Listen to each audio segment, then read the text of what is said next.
now.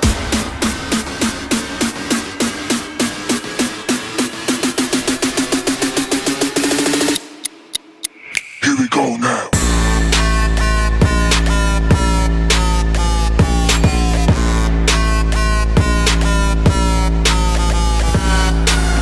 Here we go now.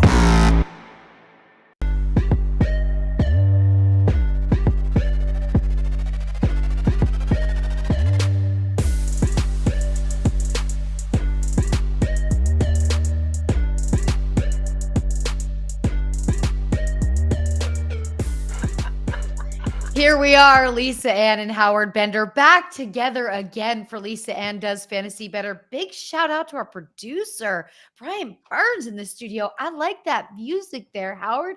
Speaking of music, we got you back. You've been lost in music for the past however many days, and you've been drafting like a madman. I was listening to your draft earlier before I hopped on here with you. How are you, and how good does it feel to be back into draft madness? It feels great to be back in draft madness. Draft madness is like the understatement of the century. As you and I are here right now, I am also in the draft room for my friend Chris Kuroda's home league. He's the lighting designer for Fish, who I just spent all that time with in Colorado. So that draft happens right now. Then later on, I've got another draft. And then even later than that, I've got my my FFPC draft. So I am jam-packed here. There's crazy content and stuff over at Fantasy Alarm right now. We are rocking and rolling, getting ready for everything here. And look at this. I told you, as promised, I drank the Kool-Aid, Lisa Ann. I watched Hard Knocks. I got my Jets hat going here. I got my Jets sweatshirt. And if you didn't think that was enough Jets logos, well, there you go. There's one more for you. I'm so glad that you leaned into Hard Knocks because it is fantastic. And, we learned this week that Aaron Rodgers is Randall Cobb's son's godfather. Like, we're just learning so many great things about Aaron Rodgers. We are learning a lot of great things about Aaron Rodgers. I mean, again, we had this discussion 2 weeks ago when you first got me locked into Hard Knocks. Forget about what the media is saying about somebody. Don't let that sway your thinking.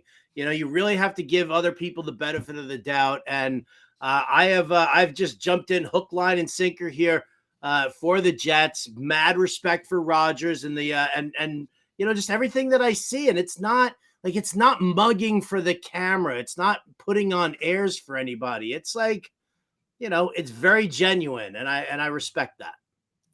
I'm loving all of it. Getting to know the players. It does make it exciting. You're just so much more in tune with the team. Salah, everything about it. Fantastic. And, I did 3 drafts back to back last night. I had a 7, an 8, and then a 10 p.m., a West Coast league that I'm in. So it's getting to that point where situations you got into earlier no longer matter because we have new situations arising with injuries and all of that. But I did work the wire a little bit today. I also went in and set all of my lineups just for like a preliminary and then put notes in my little notebook of like, hey, go back and make sure you check in. It's tricky when you're on so many different platforms. Do you agree, Howard? It's ridiculously tricky. I don't remember at what point during the day it really hit me. I was like, oh, damn, it's Wednesday. Like I knew I missed waivers in the, from the Tuesday night leagues. Now, the good thing about it is that I'm not usually like a big week 1, like pre-week 1 waiver guy. I like to have confidence in my draft. I know the players that I've got, unless there's like a glaring injury. And yes, you know what? I do have Jonathan Taylor in some places that I drafted earlier. I did have Travis Kelce in another draft. So, working, stuff around like that, not terrible, but yeah, like on 7 different websites, I have, I don't know, maybe like 30 season-long teams right now that it is like waiver wire action is work. Yeah, I put a note. I went in the notes of my phone and did a little checklist of all the different platforms because I have like one league on one and one league on another. Those are the ones I'm afraid the most that I'll forget about. And they're new leagues that I got invited to. So it's not like keyed in. So having that little, reference point in your phone to be able to like, okay, let me make sure I make a pass. So I was able to make a move in the Queen's Classic because I drafted Jonathan Taylor You and I were there together at the Pro Football Hall of Fame. We both thought, okay, I'm buying the dip, second round. Okay, dip, what have you. I was able to pick up Zach Moss, but I don't know if that's going to be helpful to me this week, still with the questionable tag. And as I like to greet, which you will see tonight, I don't know if you know this about me, but I do like to greet my players as they come onto my team, have a little pep talk with them, see how they're going to get along with their new friends. I want to be sure there's a good locker room vibe there. But I would like to say also, I say goodbye. And Malik Davis, nice to know you. I dropped you like you were hot today, even though you weren't, because I really needed to make space for Zach Moss. Yeah, I mean, listen, if you have to make that move, I mean, I still, even in this time of pass happy NFL and all that craziness, I still get my running backs early. And so I had guys to move in for Jonathan Taylor. So, I felt good about that. I felt comfortable making that move. I think the one that really kind of that I had to maneuver around was, with Romeo Doubs being injured with a hamstring injury, that Jaden Reed, the rookie, is going to start getting a little bit of he's probably going to get some extra work, especially when you're also talking about the fact that Christian Watson, who also just landed on the injury report. So, it was doing that. I ended up dropping, I said goodbye to Alec Pierce. Bye-bye, Alec. It's really nice to get to know you. You might land back on that team later on down the season, Alec, but for now, bye-bye. He could come back. I mean, I definitely like Alec Pierce. I think that he's got good, strong potential, but with the Colts right now, Anthony Richardson starting, Michael Pittman's still the number one. I'm just not sure of what this passing offense is going to really look like. So I felt comfortable. I felt good about saying goodbye to him and, welcoming on another nice little rookie. I must ask, have you seen the new promo for the Manning cast? Oh my God, how funny was that? That's the greatest thing. I could rewatch that like 1,000 times. Where should we know you from? TikTok.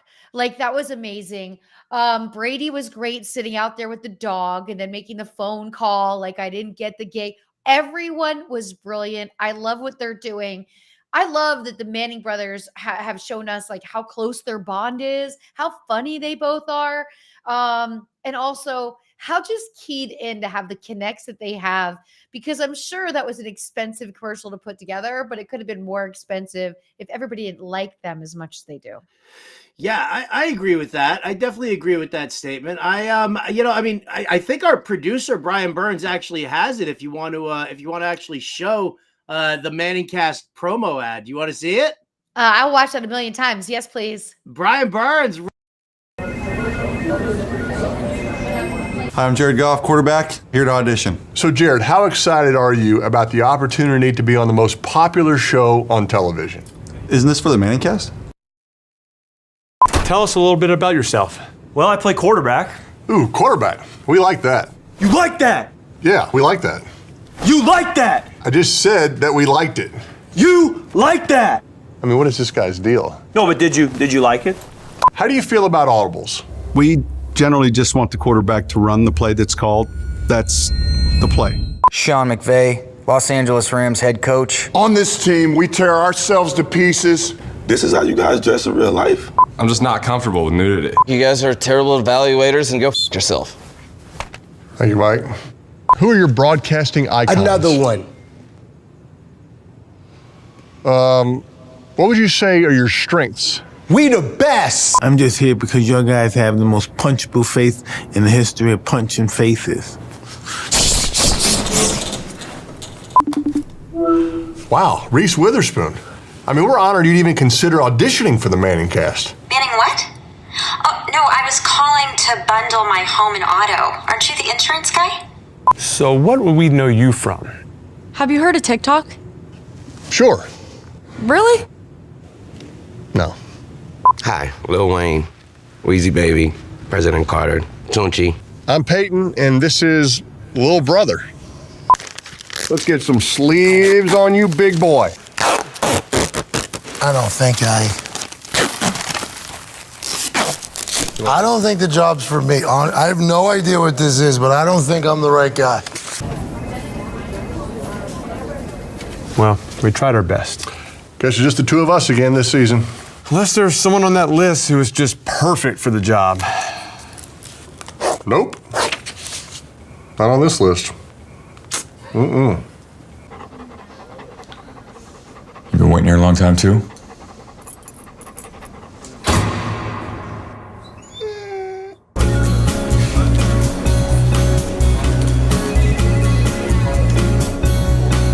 No, I didn't get the Manicast job.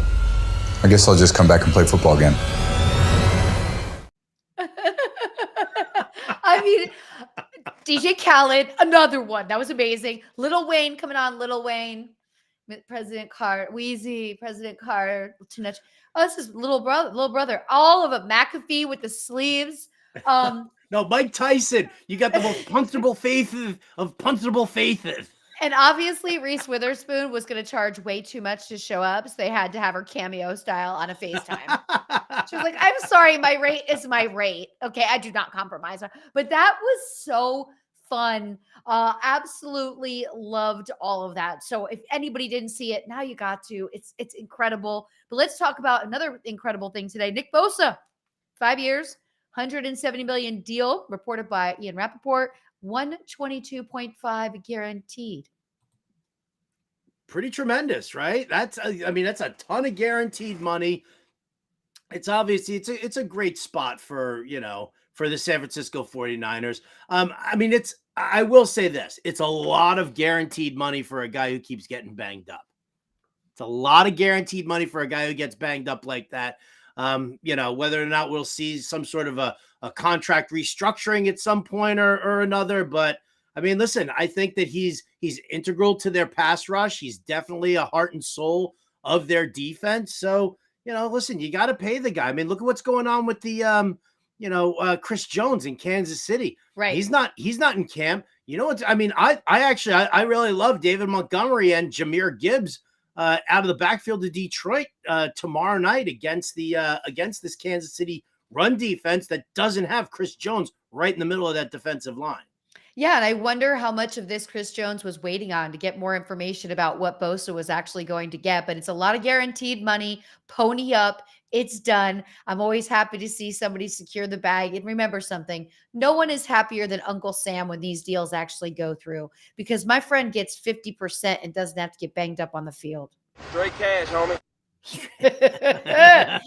Travis Kelce suffered a hyperextended knee on Tuesday. Latest report said it's a bone bruise, but he's listed as questionable for week 1. We know that Travis Kelce hasn't missed a game since 2014. His brother Jason did a local Philadelphia show saying it's really about the inflammation at this point. This is a scenario where a lot of people have already drafted. And if you got Kelce, you got him in the first round. How worried should fantasy team managers be? Should you be on the waiver wire getting a secondary tight end right now and holding tight? Or do you think Travis Kelce plays tomorrow night? We are on the eve of NFL football. Yeah, I mean, listen, I think that, when we take a look at with Kelce, it's a bone bruise of the knee. So to me, it's not like a life or death situation here. He could miss tomorrow night's game. Maybe if he does suit up, he's used more as a decoy. I think if you're drafting tonight and you're going after and you're looking for a guy like, Travis Kelce, you just have to say, I'll get a backup tight end late in the draft, but I know that I'm going to end up utilizing him the rest of the way. It sounds like he's going to be okay, at least for week 2. So, I mean, I bumped him down maybe a teeny little bit in the ultimate cheat sheet over at Fantasy Alarm, but I mean, I'm not devastated here. I'm not too concerned about what we've got. He slipped to the second round in one of my drafts last night, and I was drafting from the 2 spot. And it was the first time I had gotten like that close to the 1 spot. And luckily McCaffrey went, so I was able to get Justin Jefferson.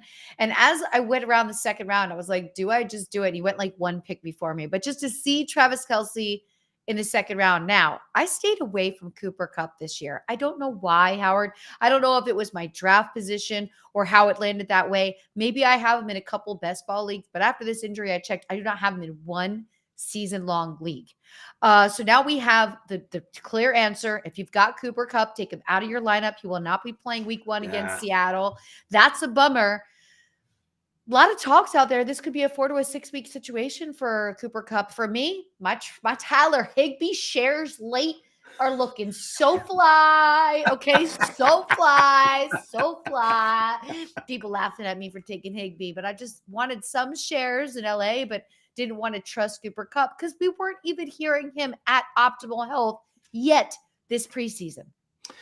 Yeah, I was I was a little sour on Cooper Kupp. Like before I went away on vacation, I mean, it was the hamstring issue, and you were like, man, this is still lingering. It's no good. Then I heard about the setback that he had, and that kind of, bummed me out a little bit more. I heard about it on Saturday. And then when I got back, I immediately downgraded him because, once you have that setback and, now you're in Minnesota seeing a specialist, and then we don't hear anything for like 2 days. Like the fact that we didn't hear anything for 2 days made me a little bit nervous there. So I love your shares of Tyler Higbee.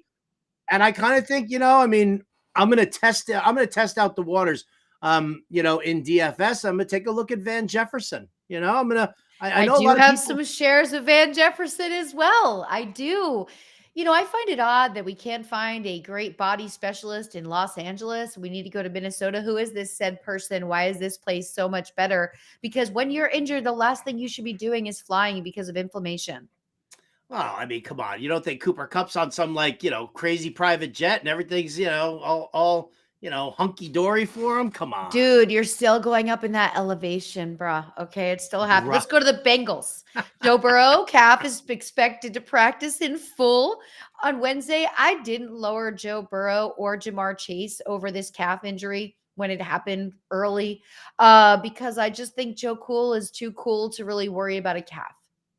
Yeah, I didn't downgrade Burrow at all. I mean, it sounded like, what I liked about it was, and how like a calf injury can be one of those nagging recurring things. They really just kind of sounded like they put Burrow on lockdown basically, and just said flat out, they were like, listen, you know what? It's more important. And I think was it Chase who said, even if Burrow's not there for week 1, we're still okay because we're playing the long game here.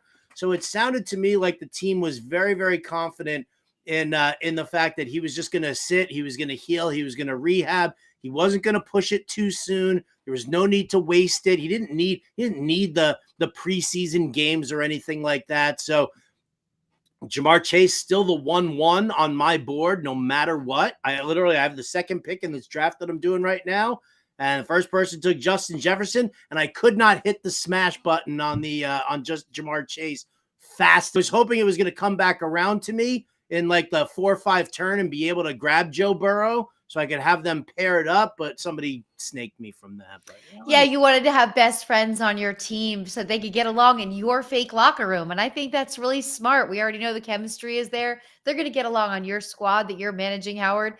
I wish beat reporters would stop asking players about other players' injuries because it's silly. It's all hyperbole. Like, why are you bothering him? And also, Jamar Chase, like, I think it's great you stand by your bro, but at the same time, your numbers are going to drop significantly if he's not in by week 5. So stop talking that trash. Just stop and just let us get him better. Let him get him out there. And he's a solid player. Another injury, so many injuries before the games even start. NFL Network's Ian Rappaport reports that the Cardinals are expected to start Joshua Dobbs in week 1 against the Commanders. Other than a running back, I cannot handle any offense in Arizona. How about you? No, I mean, to be perfectly honest, I'm a little shocked that Dobbs is the guy who was getting the nod. And that doesn't say much about what Clayton Tune has been doing in camp then, I guess, because he should have been great. I think that it was there was a rumor that like suddenly Jonathan Gannon was going to unveil that Kyler Murray was going to be his starting quarterback and throw everybody off on that, but that was just a pipe dream. I have no interest. I'm not even looking at like Zach Ertz or Trey McBride at the tight end spot. So sad because we had so many good years with Zach Ertz. Okay, so many good years. Those years are behind us. I'm the same, but I have been drafting James Conner. How about you? I've got a couple of shares of James Conner because you kind of figure that, they're going to want to establish the run. He's also one of those running backs who does catch passes very underrated on as far as a pass catcher goes. So he's going to be on the field. He's going to be the every down back. Yes, you do lose the fact that that there's a chance that he just keeps getting game flowed out. But we've seen coaches do this before. We saw Lovie Smith do it last year with Houston when he was there. It didn't matter. They were expecting to lose. They weren't expecting to win the game. So you might as well, instead of just chucking the ball and going 3 and out, 3 and out, 3 and out, at least let the team kind of gel and see what happens. And Dameon Pierce just kept getting the ball more and more. And then what did you see from Dameon Pierce? Because the defense softened up, Dameon Pierce was like, I'm just going to take off and run for, 45-yard touchdown here. So I've got some shares of Connor. I'm a big fan of his. I think he's a great running back. A fantastic story, right? I mean, he overcame cancer. And did you read his book? I did not read his book. Oh, it is such a great read. I mean, the stories about him going through his treatments, and he would just lay there and watch plays on his phone. He would sit and watch all the running backs that he aspired to be in the NFL and pass the time while he was getting his treatments. Like, it's just a remarkable story. And I read it right when it came out. I love autobiographies, and it's made me want to support him even more. So that stays with us, Yeah, absolutely. So big fan of his, and yeah, I'll always support him. I had shares of him when he was with Pittsburgh. So, but yeah, I agree with you. That's probably the only player I'm trusting. I mean, like, why am I going to go for Marquise Brown? The only real hope that you've got for Marquise Brown really is that during garbage time, like the old days when it was when Allen Robinson was playing for the Jaguars. And Blaine Gabbert was just chucking the ball downfield. He would go out there garbage time, so many points last half of the fourth quarter, like just crazy stuff. Well, Green Bay not only lost their stud quarterback that is now repping all of the clothes that Howard Bender is wearing right now, they are dropping like flies in Green Bay. Okay, we've already got Christian Watson with a hamstring, Romeo Doubs with a hamstring. They were both absent from Wednesday's practice. Could this be maybe we're holding them out, or could this be really, really real? Because hamstrings do not go away from a Wednesday to Sunday when you're supposed to play in a real game. Yeah, well, I mean, that's the big thing also, because Christian Watson had that hamstring issue at the start of last season. That was one of the things that kind of held him back. And so, yeah, I mean, I think that's definitely a concern. We already knew that Romeo Doubs was dealing with this hamstring problem as well. And he was already being considered, kind of questionable, even close to doubtful for week 1. So now that Watson's out also, again, that's why I said I went after Jaden Reed, because who else is going to be throwing, is he going to have to throw to? You got Jaden Reed, you got tight end Luke Musgrave. Those are probably going to be their 2 biggest targets coming up this weekend. Yeah, I've heard a lot of beat reporters talking about Luke Musgrave. And I've got to say this to you, Howard, as a baseball man yourself. Doesn't that sound like a baseball player name? Don't you think Luke Musgrave should be a pitcher? What is he doing in the NFL? Well, right? You could put him on the same team with Joe Musgrove. Yes. I mean, like, buddy, wrong sport. Great name. Titans wide receiver Treylon Burks' knee was a full participant in Wednesday's practice. And when I think of Treylon Burks, I think of Britt Flynn, who was absolutely spectacular here with us last week while you were away. Big Treylon Burks truther is Britt, and Titans get him back full participant. How much do you think this affects D-Hop, or does this open up targets for D-Hop in that offense? Oh, I think this is a great thing. I think this is a great thing in multiple ways. It's great for D-Hop because he's going to have somebody who's legitimately going to draw coverage away. Maybe, and then what happens is you're going to end up with like single coverage on Treylon Burks, because if you are worried about D-Hop, then you're going to float some safety coverage over that way. But more importantly, it gives you a legitimate passing attack for this team. You've got 2 strong wideouts running around there, so you can't always pinch the safeties in to end up, with the, to stuff the run. So I think it opens up things a little bit more for Derrick Henry, and I think it obviously opens up things more for D-Hop. I know it's not a heavy passing offense, right, but it's still, you're going to get guys who are going to see strong number of targets. I mean, even if Hopkins and Burks get, I don't know, 15 to 18 targets between the 2 of them, that's still going to end up being very, very productive for them, because the defense is also going to have to watch for Derrick Henry. Agreed. Now, all things happen in such a short period of time. We've got a listener question that we're going to get to in a moment, but back in the Queen's Classic, I drafted Jackson Smith-Njigba. He gets injured, and now all of a sudden, miraculously, I've done nothing but wish him well every day. Get well soon, get well soon. Well, Pete Carroll comes out and says, guess what? My boy's going to be playing against the Rams. How confident can I feel in playing JSN?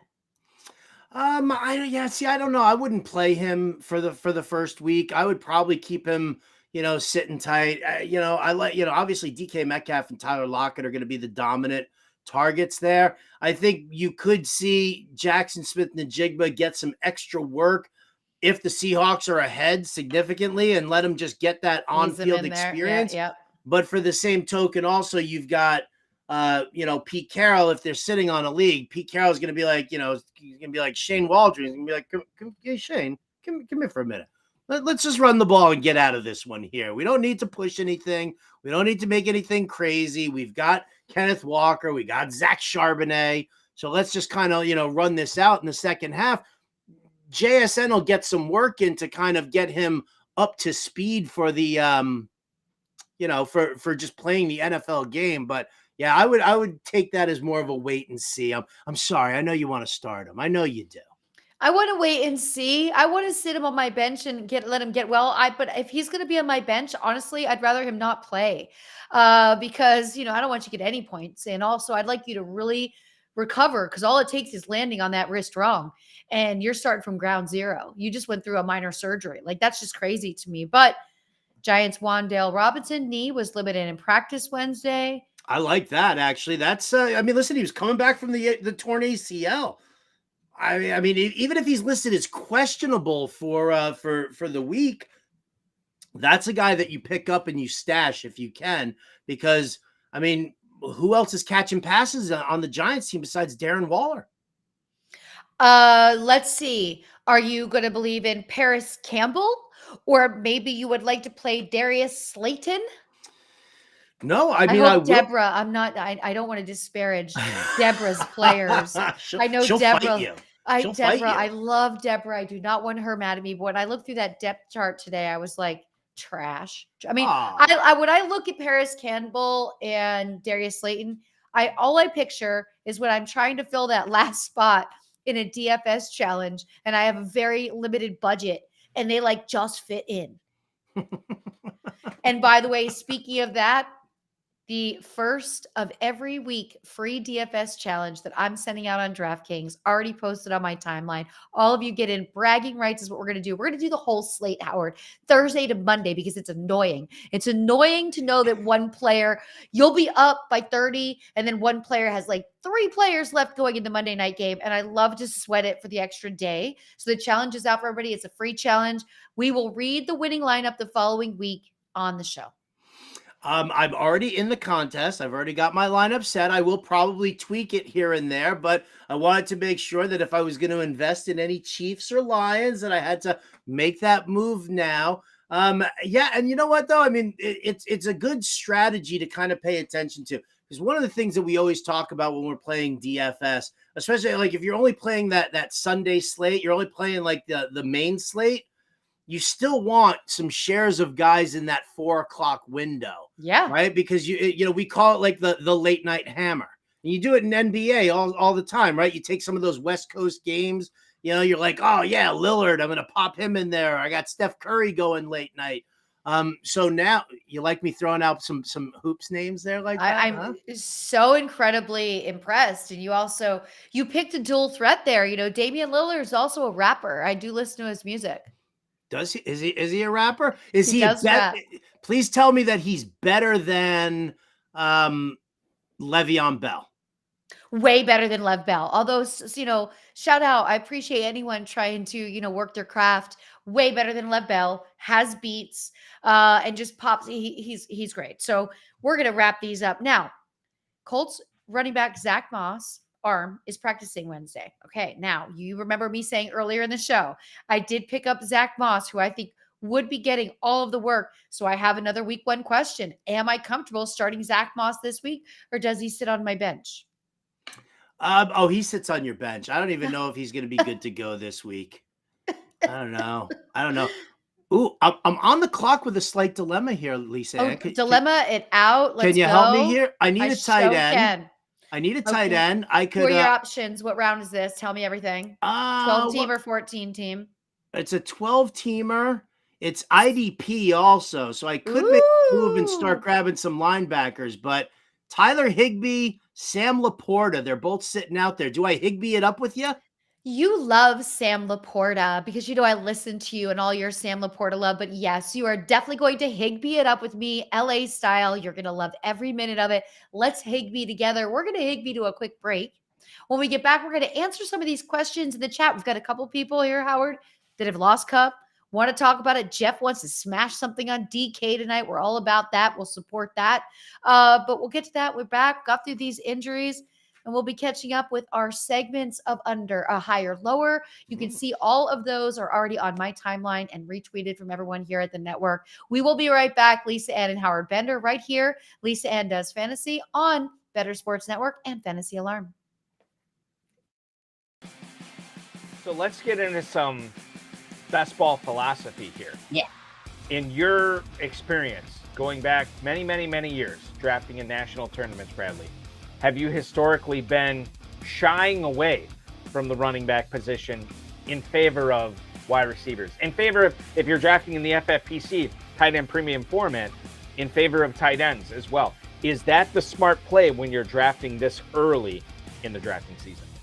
Yeah, so taking value is going to be huge, and looking at like running backs and wide receivers, like you want to take a look at how the structure is. So you mentioned earlier the FFPC has a couple different types, like they've got super flex and one quarterback. So that's going to change your strategy a little bit if you have only 2 wide receivers or if you're drafting 3 wide receivers.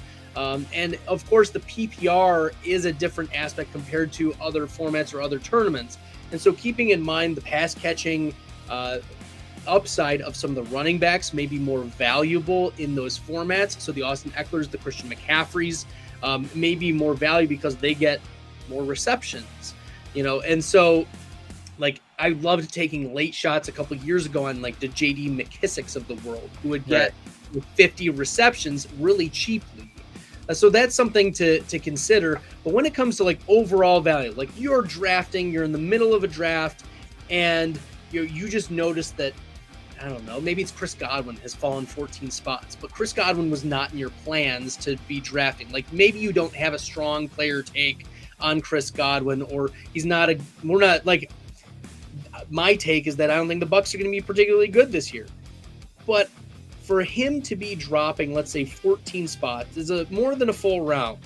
And based on the data that we've seen, if you get to draft a player more than 12 spots ahead or behind ADP, so they drop 12 or more spots, you have an 84% edge over the rest of the tournament players who are drafting this player, because typically this player isn't going to drop.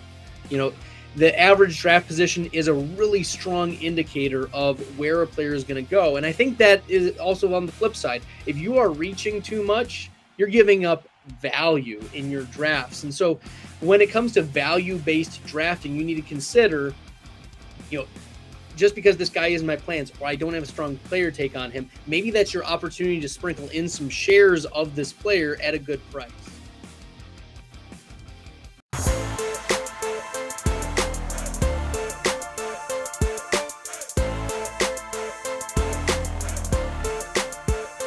Yeah, we are grooving here. Right? Yeah, we're really grooving. The music is clear. Doesn't scratch my ears. It's not janky. We're just stepping things up here. Lisa Ann and Howard Bender right here with you. Lisa Ann Does Fantasy Bettor at the Better Sports Network, as well as Fantasy Alarm. Howard Bender put out a DFS strategy article today. You want that membership. You want to go in there and do it. Go to fantasyalarm.com/draft. Okay, Howard? We've got graphics, we've got polls, we've got active people, but I think it's very important to handle our friend here.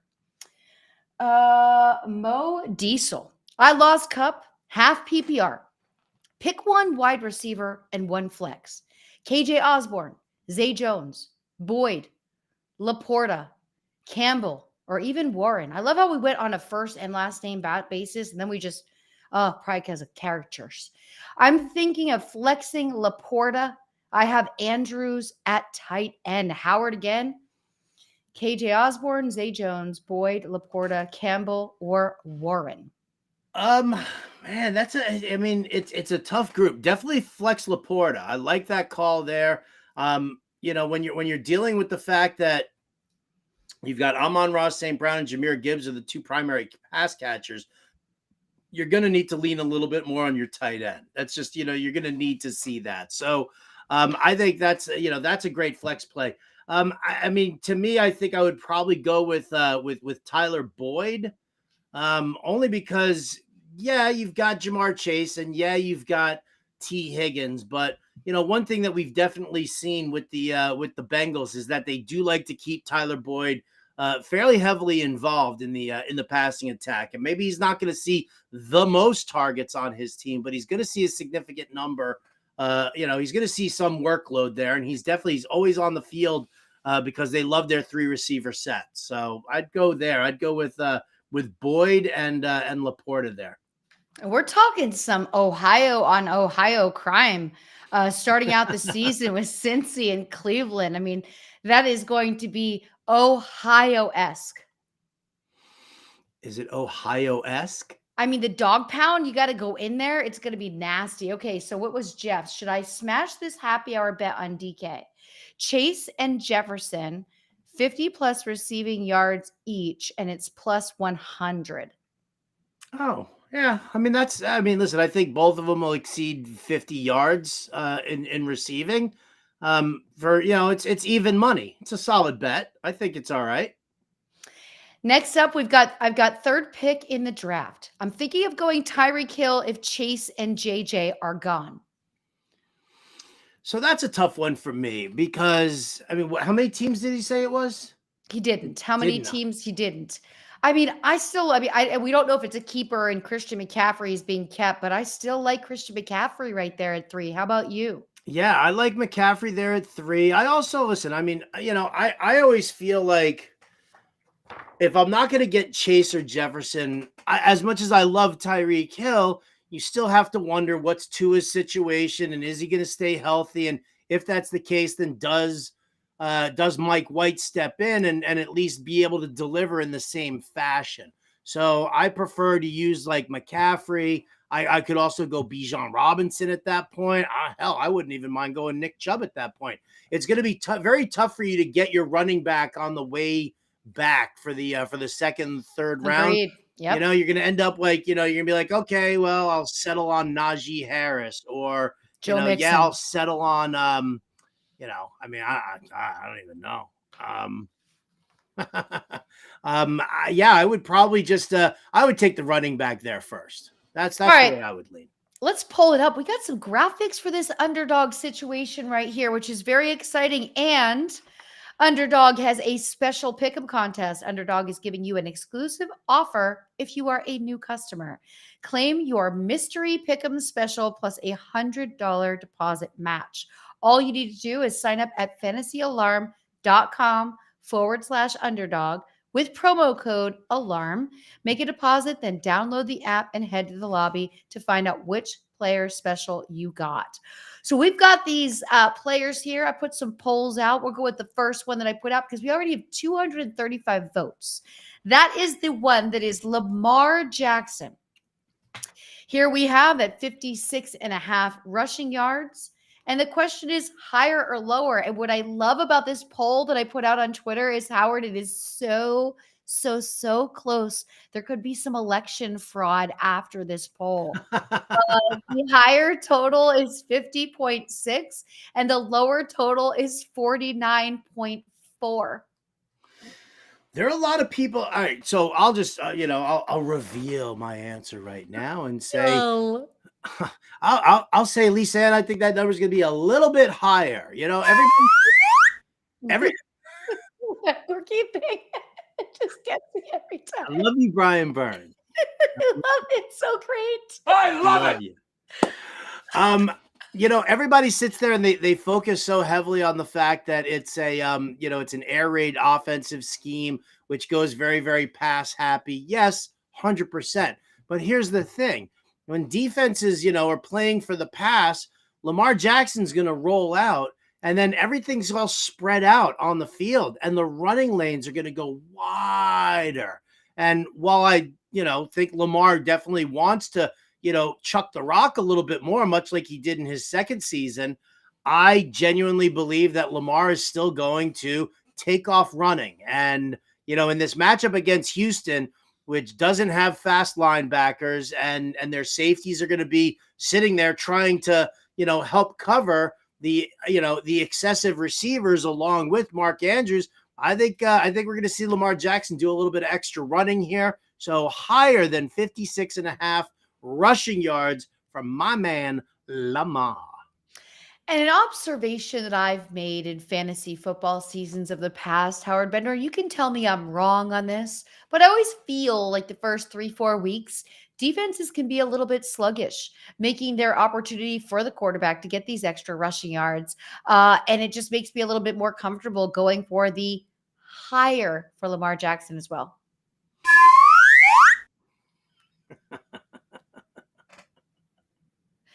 We've got Mamba who says, let me know when I can get on a show at Better Sports Network. I've been dominating DFS for a while now.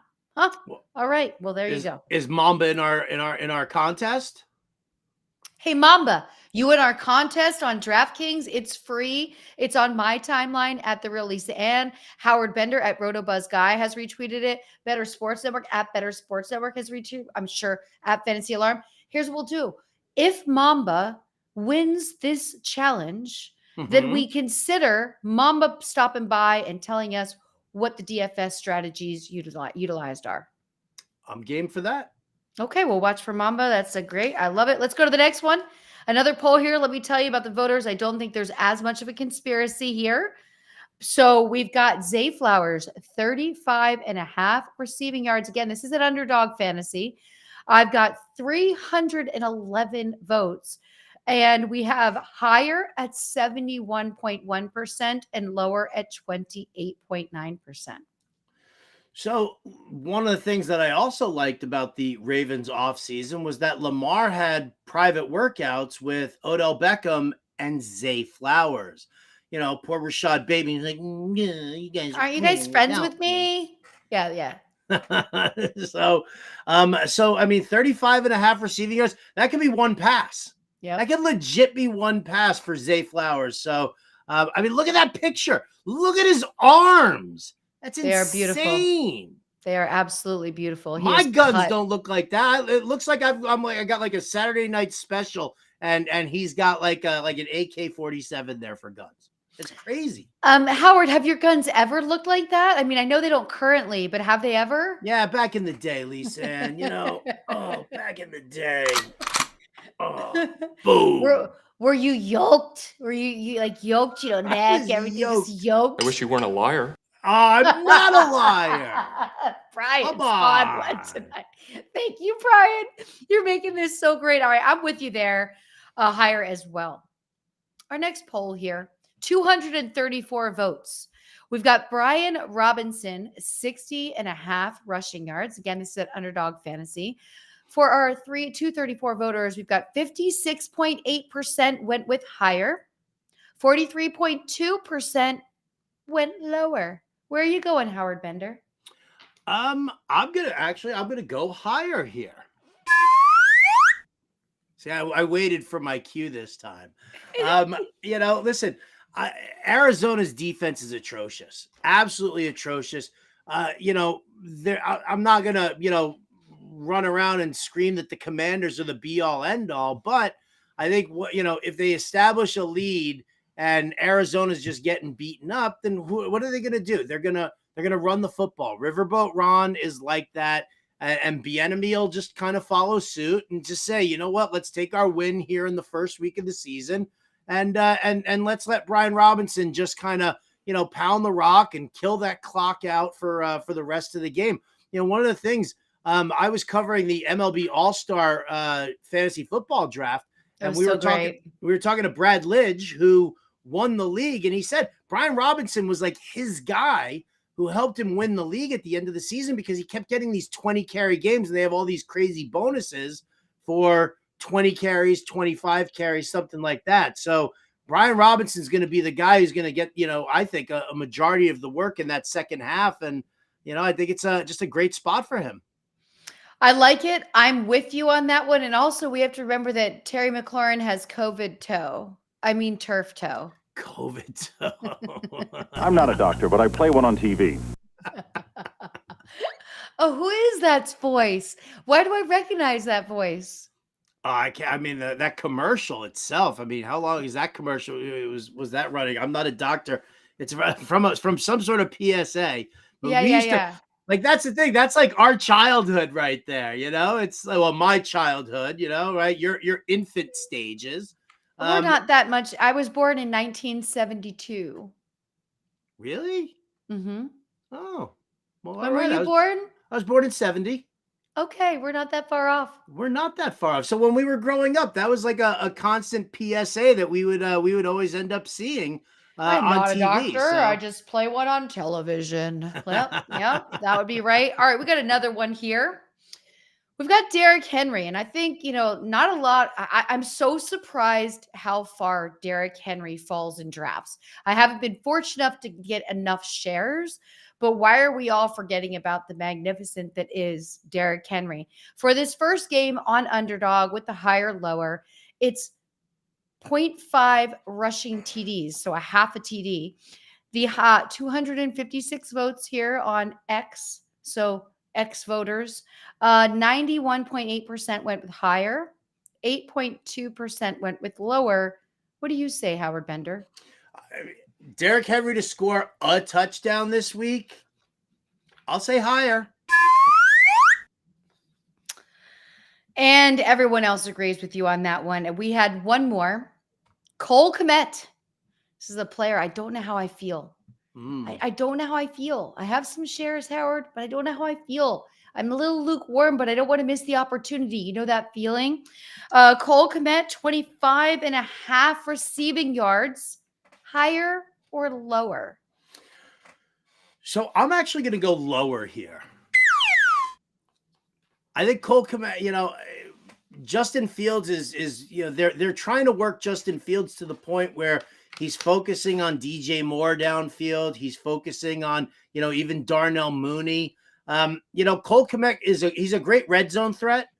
And I think, he's one of those guys where, you'll see like 2 catches for 22 yards and a touchdown on most days. Very rarely you're going to get that much more from Kmet. So, I think that, the 25.5 is a good spot for him right now. And lower is the way I'm going. How about you? I'm going to go lower because, again, I'm so lukewarm. I really want to see more of Justin Fields this season. I agree with you with the ball distribution there as well and where he's going to get it. It's kind of fluky, right? Yes, he will get you that touchdown, but you're not going to get a lot of other points there from Cole Kmet. And so I'm going lower as well. I'd like can we touch base on your draft, Howard? What round are you guys in? How is it going? Ooh. And who did you get last? I mean, we are curious people here because we have a draft starting up in 12 minutes. I know Jeff is in the room. I know quite a few people are in the room that are in this draft. I hope everybody has checked their software so they're not going into auto draft, because if you were listening to Howard earlier, there was a conversation about that. We do not like people. We understand people are busy, but I almost think people are getting into leagues just because they want to be in the leagues. They're not really thinking about how important the draft is and to be present for the draft. And it's just, it takes a lot longer. It definitely takes a lot longer. So right now I'm in round 14. Here's the interesting thing about this league. So it's a quarterback, 2 running backs, 2 wide receivers, a wide receiver running back flex, and a wide receiver tight end flex. Okay. And then a tight end, but then you've got 2 linebackers, 2 defensive linemen, 2 defensive backs, then just any defensive position. So it's like a defensive flex almost. Then you've got a team defense and a kicker. And we only have 3 bench spots in this league. So that's where it gets tough, because you could be sitting there and, you've got like decent guys sitting on your bench, and all of a sudden the bye weeks happen. And so you have to make a decision. Am I going to drop this guy? And there are people in this league, and I've even done it before as well, where you end up going, you'll go without like one of your defensive guys because you don't want to drop one of your offensive players, and you need to replace somebody for a bye week. So you drop like a defensive back and you pull somebody else in. So I think it's a fantastic thing, because what it does is it keeps the waiver wire active. Fresh, of course, yeah. And it also it inspires a little bit more trading as well, which I definitely dig. How many rounds will you draft in this league? Total rounds will be 20.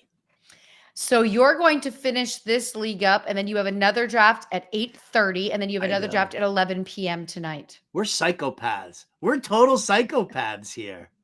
And what's funny is how many of your personal friends have reached out to you over the past 2 weeks? Because right before I logged in to get set up tonight, a friend of mine who won his league last year, and I definitely told him that I liked him more as a friend after that. He called for some advice on his keepers, and we were talking about it. Yeah, I was like I've known him, like he's a super cool cat, right? But like when he showed me he won, like showed me the phone, I was like, oh my gosh, like so much more respect for you. Like we're friends like forever now. Yeah. I take it you're a virgin. Yeah, I would take that, Ryan. Yeah, I would take that as well. Okay, so and what's the league at 8:30? Is it a regular redraft league, super flex, anything complicated? Just a regular redraft league where, again, and the other one is on Yahoo. So it's it's quarterback, 2 running backs, 2 wide receivers, a flex, a tight end, a kicker, and a D. So real simplistic on that one there, but the entrance fee is a little on the side. So obviously want to pay attention. It's a buddy of mine who he and I were we worked together in New York. We toured with Fish together, throughout the 90s. So it's good dude, good bunch of guys apparently in this group. So pretty happy to take all their money is really what it's going to come down to. Do you miss being in the chat when you're actually doing a show during a draft? Like, are you a big chatter when you're doing a remote draft, Howard? It depends on the league. It depends on who the people are, right? I'm not really, that big of, I'm not like, super chatty about it. Ooh, it's my pick. Where am I going to Well, and what are your choices? What are your choices? Tell us. We need to know. It's all Oh, we've got an answer from Mamba. Mamba mentality right here. I'm jumping in that contest on your timeline. Getting ready to draft my big leagues now. I have 3 like Howard in a row up to 11:30 tonight. Right. I mean, that's what it's all about, right? I mean, this is crunch time right now. Season starts tomorrow. You got to get all those drafts in. You know what I do not like, and I've seen so many people do it, and everybody's got drafts on like Friday and Saturday. What I hate about doing drafts like that is that first game plays, and suddenly Khalif Raymond gets a 57-yard touchdown out of nowhere, and suddenly he goes from a guy who's not even remotely being drafted right now to suddenly, boom, now all of a sudden somebody picks him up because they want those stats. So I'm a big fan of just getting all the drafts done beforehand. So, and I gotta tell you, I'm like wrapping this sucker up here. It's this is all just now. Now it's like just grabbing defensive guys and trying to figure out where I want to go with some of these. I wish I had some exciting names for you, but I'll tell you what, I do have. I mean, here are my starters right now. So okay, give us your team. And Trevor by the way, Lawrence. Our friend Mamba said, good luck, Howard and Lisa, if you are drafting as well. We thank you. We've got a new watcher in here who's fantastic and active in the chat. Thank you so much. Give us your team. All right. Trevor Lawrence is my QB. With that great hair. I want to brush his hair. Yeah, I do too. And like him, I want like him and Bo Bichette. Okay. Right? And the two of them just brush their hair simultaneously. Just brush their hair. Yeah. What in God's holy name are you blathering about? So Trevor Lawrence, Najee Harris, Aaron Jones. Okay. My running back wide receiver is Javonte Williams. Okay. Wide receivers are Jamar Chase, Amari Cooper, and Christian Kirk. Ooh. Right? Tight ends. That's sexy. Tight end, I went Sam Laporta. You said Sam's name first, and I was like, oh, okay. Let me go Sam. And then you're like, but you should Higbee it up with me. And I was like, oh, I already made the I did not know that you already had the trigger finger and that you already did not Higbee it up with me, but that's okay. That's all right. You can Higbee it up with me in the DFS challenge that is out for all of you. It's going to be a weekly challenge. We'll run it every single week for Lisa Ann Does Fantasy Bettor. We'll get all of you in this thing. They're fun, they're free, and it's a great way to look at matchups and really helps you set a better lineup in your season-long league. Okay, so Sam Laporta, who'd you draft after that? Let's see. Linebackers are CJ Mosley from the Jets. Dre Greenlaw from San Francisco. Okay. I've got Antoine Winfield, the defensive back. I still need 2 defensive linemen, 1 defensive back, 1 just any defensive player, and I still need my kicker. I took my team defense a little earlier than usual in this draft. Why? Because I know that there are at least 3 other Jets fans in this draft. So I took the Jets D a little bit earlier than I should probably, but, it's not easy being green, Lisa Ann. It's not easy being green. And if you are going to layer yourself in Jets memorabilia, okay, then stand up at the plate, say it with your chest, take that defense and get them early because you knew you were going to get ganked. And again, that is a lesson to the room. Know your league mates. I will tell you, I don't know if I got to recap with you. No, I didn't because I did that draft right before I went to Vegas. Then when I came back from Vegas, you were gone. Mm-hmm. So, we're at the live, the squad 18 draft, which they're going to call it. We're going to have them on. Oh, that's right. I remember that. I was going to it Thursday night. And, you forget that not everybody's paying attention. That was the day Jerry Jeudy was carted off during practice. And of course, one of the league mates that I talked the most smack with goes up and types it in. I see him typing in Jerry, and my friend nudges me. He's like, should we tell him? I'm like, are you kidding me? First of all, I just gave you my buy-in money for this league. Why would we tell him? No. So he drafted him. And afterwards, I walked up with the article. He's like, oh, he'll be back. And I'm like, okay, well, good for you. You drafted him and he's injured. That's why you have to pay attention. And it's so easy to do that if you have a fantasy alarm. You can just touch base every day. Just go on to thefantasyalarm.com with your lovely membership and make sure you know what's going on, especially before you go in the draft room or set a lineup. Yeah, absolutely. I've gotten a lot of, like this year, even more than the last couple of years, been getting a lot of compliments on the cheat sheet and how everybody's been drafting with it. And that was, fantastic. If you guys still have drafts coming up right now, I mean, I made updates right up until I did it this morning in order to update it so that, it reflected all the Travis Kelce news. So if you've got a draft, tonight, tomorrow, if you're doing something this weekend, go over to fantasyalarm.com/cheat sheet. You just buy it on its own. And it's like the easiest thing to use for your draft. You could also go to fantasyalarm.com/win and get the all pro subscription. And that'll carry you through the entire season, and not just on draft day, but everything that we've got there, including the Fantasy Alarm Discord, which, you want to be a part of that Discord, because that really, it's full access to, like me and Andrew Cooper and Britt Flynn and, everybody on the team, and everybody's just really anxious to help you win a championship. So that's kind of where we're sitting right now. Well, I am picking third. The draft clock is at 45 seconds before this thing starts. I have a lovely room that has all just greeted each other in the chat. That makes me happy. I like this because it's important to be nice for this event, because afterwards it's over. There's no need to say anything nice. I do believe that bullying amongst your league mates in fantasy football is acceptable. Oh, I think bullying during a draft is even better. I was sitting there. I don't remember when it was, but it was at least a month or so ago. So I'm doing this draft and I'm like watching these guys who are behind me. I think I was picking like 10th or 9th or 10th and in a 12 teamer.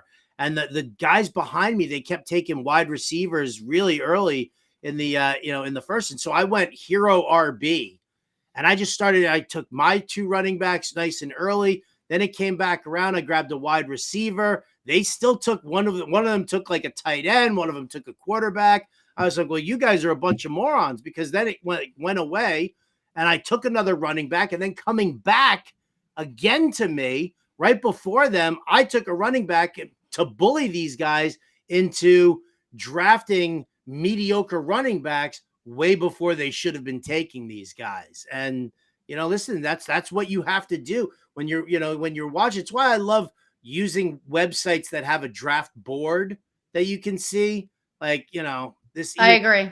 ESPN. I agree with you. I do not like that. This draft that we're doing tonight is on Fantrax. There's a nice draft board there. Yeah. I would like to say Jeff's shout out was the number 1 pick. It looks like our number 2 person is not in the room yet. And of course, I can't be nagging people because I'm here working and I don't like waiting for you because I'm number 3. And so the longer you take, the longer I go. So first pick was done by our friend Scrimp Daddy in the room. Second pick went Justin Jefferson. I am on the clock at 3, which is the perfect time for us to go to a quick break. We will be right back.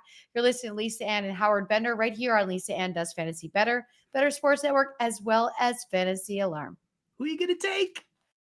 I feel like this is a quietly contentious point in Dynasty Fantasy Football, what it means to actually be rebuilding. Some people say you should never truly be rebuilding. How do you view the rebuilding versus competing dichotomy in Dynasty? So I will be the first person to acknowledge that my preferred format of fantasy football is just redraft. The years that I have played Dynasty, it has been, I've drafted a win now team because I've seen people that have just gotten into the cycle of rebuilding and thus they just don't make any progress. So if you're rebuilding for the 5th year in a row, I just, I don't know exactly how you get out of it, but yeah, it's definitely something that can happen. And a lot of people, especially when we come out of the NFL draft, everyone's just instantly shipping off, draft picks and everything. So, I mean, it's definitely something that can happen. Joey, do you feel similarly to it? Do you feel like you see people getting stuck in the rebuilding loop? I mean, I would say people that try to rebuild in the beginning of seasons, of their fantasy seasons, I see them get stuck in that rut. I would really try to only ever rebuild if I knew I was going to miss the playoffs. Like, I'm always trying to play to win, even if it's maybe I don't know. I think my big thing is the word rebuild is a much shorter time frame than I think most people say it should be. Like, they look at rebuild as like 3 years out competing. Rebuild, you're looking to compete next season. You know what I mean? Like, if you're doing it now, you're looking to revamp, and maybe there's a 1 season where you ship it off, but that very next season you should be competing. If you're doing it like that, I'm cool with it, but you gotta have a plan, not just keep getting the young players, keep getting the draft picks. Otherwise, you end up like Tim. Maybe not like Tim who gets a bye, but you make the playoffs, you're in that like 4 to 6 range every year, just hovering in the middle. Nothing ever gets better, nothing ever gets worse. I think I play like you in Dynasty, Simon. I play in 3-year windows. 100%. That's my go-to. And with the rate at which Dynasty leagues turn over, you should really only ever play in a 3-year window.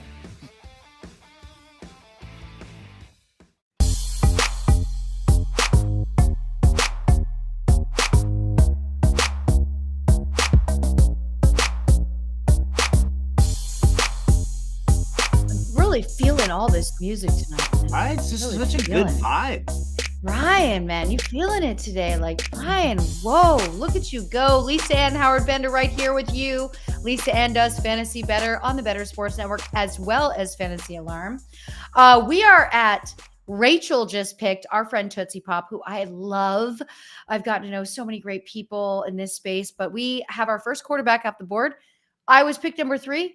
I went with Christian McCaffrey. After me, Patrick Mahomes, Austin Eckler, Tyreek Hill, Bijan Robinson, Stephon Diggs, Nick Chubb, Saquon Barkley, A.J. Brown, and last up is our friend Antoine, who is going to be joining us here in the chat as well.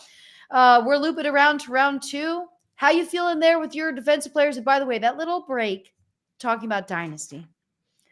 I am relationship phobic. So Dynasty is such a commitment to me.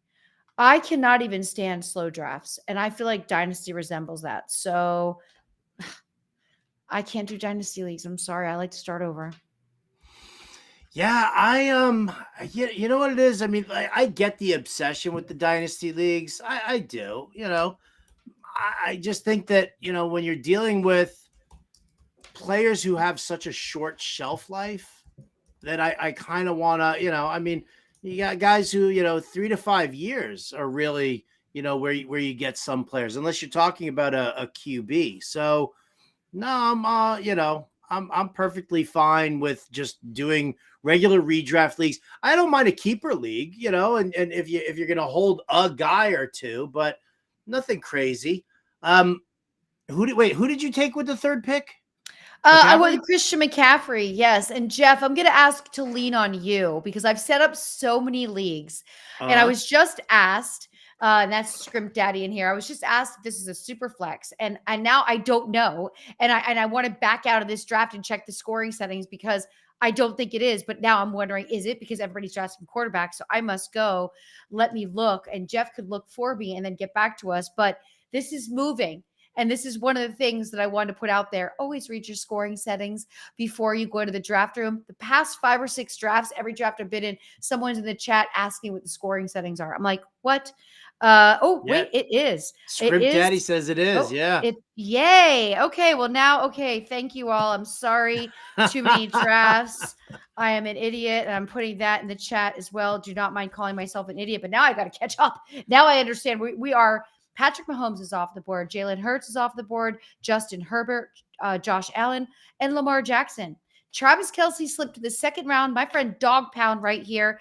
2 QB league. My bad.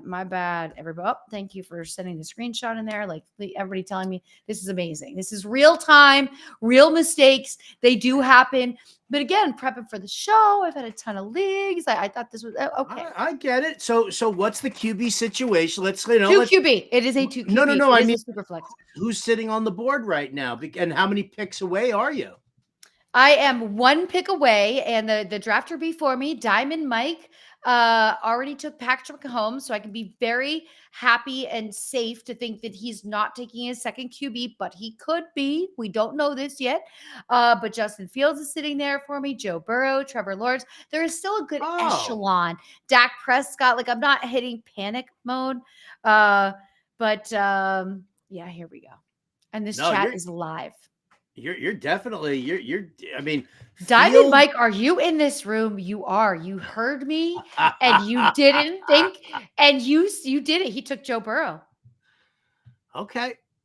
So I'm gonna be just like you, Howard, because I went with Trevor Lawrence so we could both make plans to brush his hair. Could you imagine you and I show up in Jacksonville for a home game one day, right? We go say hi to our good friend Mike Dempsey. And then we turn to Trevor Lawrence. We're like, we just want to brush your hair for just 5 minutes. That's it. No interview, no nothing. Just sit here and let your hair get brushed. Okay, so I am up again. And right before me went Derrick Henry, who was a thought to me. Najee Harris was the first pick in the 3rd round, followed by Derrick Henry. I am now looking at 1. Tony Pollard. Hello, my friend. Welcome. Meet your friends. You've got Christian McCaffrey in the running back room with you. And your quarterback has great hair. Trevor Lawrence. I hope you all get along well and give you a great season. Welcome to my team.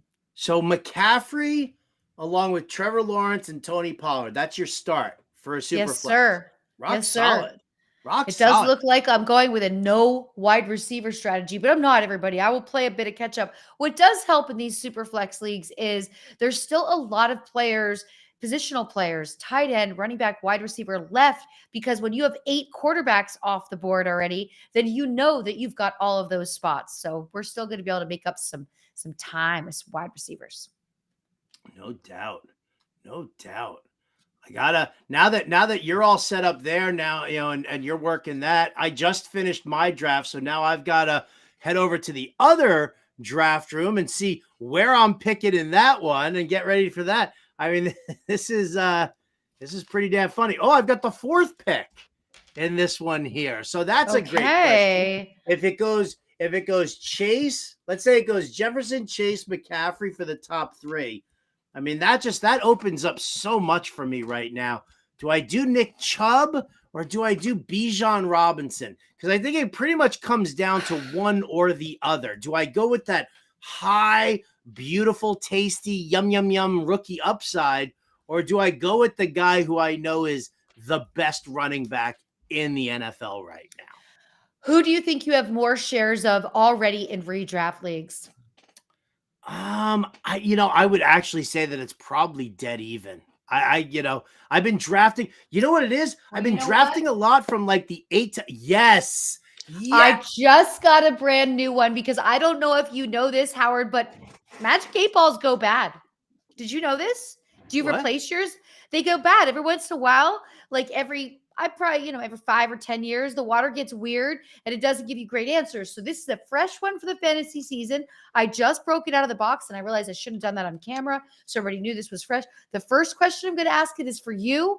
And should Howard take Nick Chubb or Bijan Robinson with his first pick in his millionth draft for tonight? Shake her up, shake her up. I'm a big believer. This thing spits facts. Mine says concentrate and ask again. Okay. Mine says, as I see it, yes. Howard, Nick Chubb. That's not a good answer. Nick Chubb or this is not going to give me the right answer. So should he take Nick Chubb? I'll ask it. You may rely on it. Now I'm going to ask, should Howard take Bijan Robinson?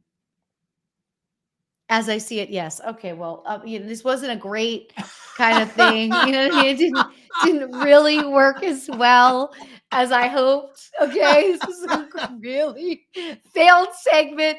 We're wrapping around the fourth round, but I'm glad that you are a proud. You have a Magic 8 ball. I've always had them, and when I had an agency, we would get into very stressful situations. I at one point brought one. There were 4 desks in my office. And everyone had one on their desk. So I would send out, remember Instant Messenger? That's how you talk through coworkers on AIM. And so we're on AIM and I would say, ask it a question, everybody flip it over and everybody give me your answer. And then we would like rally up like, okay, 3 said yes, 2 said no, 1 said no. And so the Magic 8 ball, and just listen, every once in a while, the boyfriend has to deal with the Magic 8 ball as well. I'm gonna ask the Magic 8 ball here. Should I take Bijan Robinson over Nick Chubb? That's a really good way to word the question. That was the proper way to acknowledge your Magic 8 ball. All right. If that was the proper way, then mine keeps. I think I need to replace mine, like you said. They get weird. See? Told you. They don't last forever, but they're not expensive. I ordered mine on Amazon because there's no more Spencer's. Remember those Spencer stores at the mall? Gifts. That's where you got your very first Magic 8 ball and your first Baywatch poster. I got better not tell you now. What does that mean? Okay. What does that mean? Obviously, your 8 ball knows that your draft doesn't start till 8:30. I am up and I am up. Are you going to take your second QB? I kind of feel like I'm being pressured into it. Quite a few of these teams. Here's what I'm looking at. I'm looking at Daniel Jones. Mm-hmm. I'm looking at Aaron Rodgers. Mm-hmm. Hold on a second. Can you please tell me something? Okay, got it. I'm gonna jet it all day long. I'm taking Aaron Rodgers. Made sure that with my 2 quarterbacks, they don't have the same bye week. Mm-hmm. So now we've got Trevor Lawrence by week 9. New York Jets by week 7, and I'll be wrapping around pretty quickly. Dameon Pierce went right before me. I still do not. I'm entering the 5th round, and I now have 1 wide receiver. I think you're all right. I mean, listen, do you start 2 or 3 wide receivers? 2. Oh, see, then right off the bat there, I'm totally okay with taking and a flex. Like taking the running backs and taking the quarterbacks at that point. Just because, there's so much depth at the wide receiver position. I mean, like I'm all in. I'm all in on Courtland Sutton this year. I'm all in on him. I know you are. And I'll tell you what, when my friend in our draft took Jerry Jeudy, later, I took Courtland Sutton and I walked up to him and I said, bro, I'll help you out if you want to make it a trade. I'd like 2 players for Courtland Sutton. Don't worry. He'll be worth it. Howard Bender says so. You should be subscribed to the fantasyalarm.com. You should know how much love is out there for Cortland Sutton. Now, I am up. Amari Cooper was taken right before me. So I can't, everyone is in this live stream. Everyone in this draft is in here. So I can't openly talk anymore. These people are watching me. But I have DeAndre Hopkins or DJ Moore looking at me. Drake London. I think I'm going to go D-Hop because I don't have any shares in redraft. How do you feel about D-Hop? I like D-Hop. I've got him in a couple of spots. I was taking him plenty early. Excuse me. Then Treylon Burks got hurt, and I sort of backed off a little bit. And I was like, all right, well, now he's going to see the double coverage for sure. But then Burks's injury wasn't so terrible that, that now he's obviously back on the field. So give me some D-Hop. And Antoine is new here at Better Sports at Fantasy Alarm. So glad that you were able to come over because what I did was I put in the chat where everybody could listen to this draft recap. And I hope that you are here with us every Wednesday night. We're live from 7 to 9. There's so many great shows on these networks. So I feel good. I've started out my draft, Christian McCaffrey, Trevor Lawrence, Tony Pollard, Aaron Rodgers, D-Hop, and let's rally. Feeling really good. The chat is still going on. I like, this is very cute. It's fun when you see people responding to getting ganked and the emotion that evokes. Getting ganked. That should be my new team name for this league. Getting ganked. Because everybody sits there. Like, that's the one peril of like you're sitting here and you're live streaming this and you're talking about your strategy. You're talking about which players, you're thinking about, and they're all here listening. It's the same thing with me, like, I was in the Jam on Fantasy Football draft last night, and at least 4 or 5 of those guys had already printed out the cheat sheet, and they already knew which guys I was in on. And so I end up having to shift my entire strategy around and start taking guys who I never usually take because of that. And so, it's what you got to do. Well, Wendy, I am so surprised. Wendy is in the chat, says, okay, I've not heard that word ever. So the origin of ganked in my life was over clothing when I was like a teenager, and we would you'd gank your brother's sweatshirt and, because you wanted his sweat. It was like you took it. So we were like, oh, I'm ganking that. Like now kids will say cop. Yeah, I'm going to cop that, right? But ganked was our thing. And I think ganked really works well in fantasy. Some people say sniped. I get that. Ganked is just a little bit more fun. I'm a big fan. I'm a big fan of the word. I think, it's so funny when you sit there and you try and figure out what everybody's trying to say, what everybody's saying right now. That's why I have Sham Blunt as my producer on Sirius XM, because she keeps me young and she helps me understand. I had an entire session on learning Gen Z lingo. Okay, there's these 2 kids on TikTok that I'm addicted to, and they break down words. One sits weirdly behind the other, and they're very expressionless, and they break down what things mean and how to use them, and it is hilarious. They shoot them all over New York City. They're always outside. It's this is, the one person will say, it'll say Gen Z terms, and then it'll say what our terms were. Which it's such a funny thing how much we used more words, longer words, full words, and how to use bet properly. That's a big one there. Bet is a big one. How to use bet properly, but those are all big ones. I am up again in 2 picks. Your draft is starting. Are you going back to the Magic 8 Ball to find out? Because remember, it did say you had to ask again later. While you're thinking about that, don't forget to go to Underdog. Go to fantasyalarm.com/underdog. Promo code ALARM gets you a 100% deposit match for up to $100 for first-time depositors. Best Ball Mania 4 weekly winners. Pick'em contest, higher or lower. I am up in 1 pick. James Ruiz, who his team name is Ruiz Mode. We met over the summer when I was doing a bunch of best ball drafts in the chat. It's so great to see everybody that's in this draft right here with us in the chat. Very excited. So it's kind of funny. We're sitting here, we're going through this. I wanted to just bring this up about Underdog also, because what they've got going on right now, is actually some really cool stuff, because there's an exclusive deal going on for people who use fantasyalarm.com/underdog. and you use the promo code ALARM, because not only are you going to get an instant match up to $100 for your first time deposit, but then what they're also doing is for their pick'em contest, where you go higher or lower on player stat lines, and they've got everybody's stat lines, projected stat lines sitting there on Underdog Fantasy right now. But for the pick'em contest, like the featured pick'em, special is Patrick Mahomes over half a total yard. Passing. It's kind of a gimme. They're just giving it away. Right. So that's the gimme. But if you're a first-time depositor and you get that match deposit, what they're also going to do is they're going to give you a mystery pick'em special play.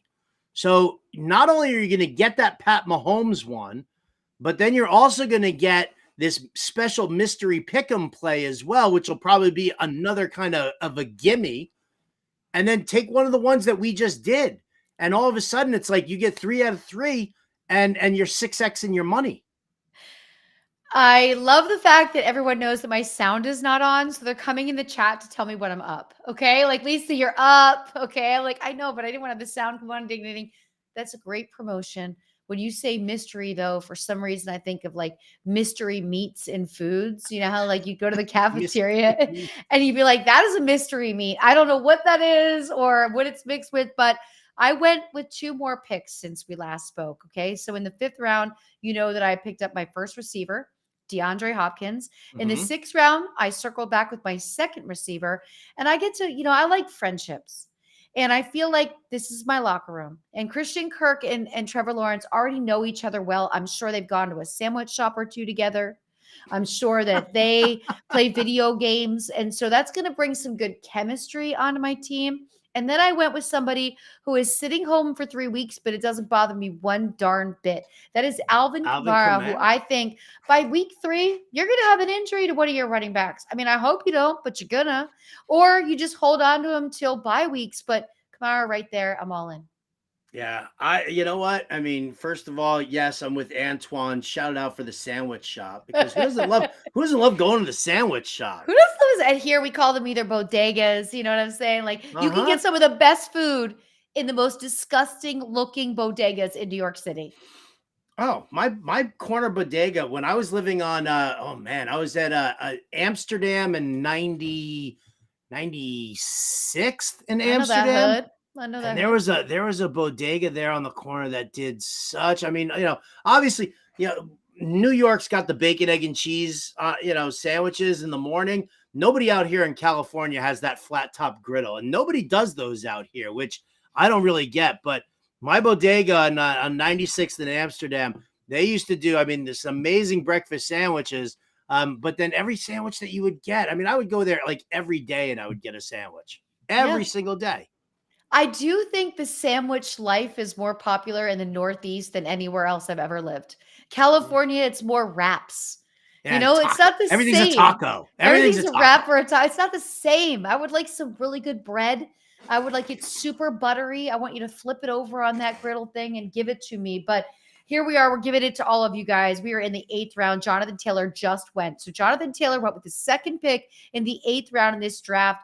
And Brian Robinson went immediately following. Shout out to my room here. Let's talk about Wendy. Let's talk about Rachel. Rachel's team right here started out with Nick Chubb, went with Lamar Jackson, Mark Andrews, Dak Prescott, Tyler Lockett, Alexander Madison, David Montgomery, and Brandon Cooks. She got some feisty running backs there. I love what she did with that team. That is just, and I also love, you got to love the Lamar Jackson, Mark Andrews mini stack right there. That little pairing. I absolutely love that. To start off a draft with Nick Chubb and to put in a super flex and then to put together that kind of a team, Lamar Jackson and Dak Prescott as your 2 QBs. Are you afraid of her team? Or you look like you look like you're afraid of her team a little bit. I'm a little afraid of her team, and I'm also wondering why in round 8 a defense just went off the board, but it was the San Francisco 49ers. I do get it, but I'm also a little bit scared over the fact that quite a few of these teams already have 3 quarterbacks, Howard. 3. Okay, I mean, Not you know, two. that's the rush that everybody goes on. But you know what? I mean, I'm sure if you're looking at the quarterbacks available, I'm sure you're looking at like Jordan Love, Jimmy G. Jordan Love is here. Mac Jones is here. Tannehill is here. Stafford, Carr, Wilson, Geno Smith. There's still a Yeah, decent. Wilson and Geno still. That's I your know. sight. Okay, then I'm just going to do this and get it over with. I'm going to rip off the Band-Aid, but first I need to be mindful of bye weeks. All right, let's go. Gino, you revived your entire career. You were a Jet at a time where the Jets were just doing Jet things. You got smacked down over alone inside the locker room. That is not who you are anymore. And now you come onto my team. You're going to do great things, and I'm super excited to have you. Welcome to the squad, Geno Smith. Welcome to the squad, Geno Smith. You want to talk about a punchable face? Apparently, Geno Smith's got a pretty punchable face also, huh? You had to go there. You just had to absolutely go there. Now, we know we got some NFL action. Tomorrow night, we've got a game. Where will you be watching this game? Are you able to not be on air and just enjoy the game? Are you working during the game? What's your story, Morning Glory? Well, it depends where, where's this game being shown? Is it the NFL Network? Do I have to get to the YouTube and subscribe to that already? No, I think it's Thursday nights is Amazon Prime. Oh, it's Amazon. Okay, so I will be on my couch at home. I was originally supposed to go to Vegas for the FFPC drafts, doing a broadcast over there. We were supposed to be a Friday night and a Friday and a Saturday broadcast. But it ended up just being a Saturday broadcast, which is great because now I can, instead of having to like hustle my ass to the airport after the show on Thursday and miss the game, now I can hustle my ass to the airport on Friday night. Nice. And so tomorrow night, yes, I will be sitting on my wonderful couch, sitting next to my beautiful wife, eating hopefully a shit ton of food. Yay. Deb's going to set it all up for you guys.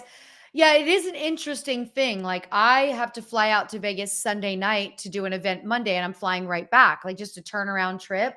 Yeah. And so as I'm planning my trip, right away, I'm like paranoid about missing. It's Cowboys Giants. Like, I don't want to miss this game.